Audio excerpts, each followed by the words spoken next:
Join Cell Academy, Goa's best coaching for IIT, JEE and medical exam preparations for class 8 to 12. State toppers for NEET and JEE Main 2024, both produced by Cell Academy. Admissions are now open for class 8 to 12 and repeaters medical batch for NEET 2025. We have study centers at Margao, Vasco and Porvorim. Other is like there are many Supreme Court judgments. There has been evolution in our thinking.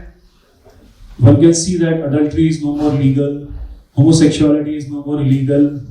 Similarly, there are many values that have changed over the years. So these values, and also there are many Supreme Court judgments which have come into effect, which give meaning to many laws.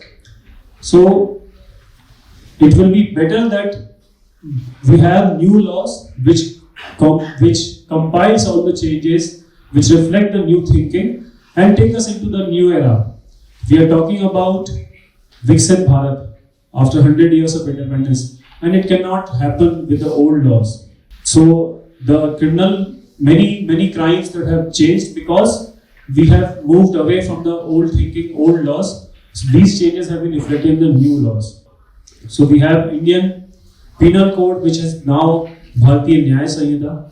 There is a Criminal Procedure Code, which is now Bharatiya Nagrik Suraksha Sanhita. And there is Indian Evidence Act, which is now Bharatiya Sakshya Adhiniyam. So all these three acts have been changed. And CRPC and this Bharatiya Nagrik Suraksha Sanhita and Bharatiya Sakshya Adhiniyam. One most important change in this is about technology, which I was talking about earlier.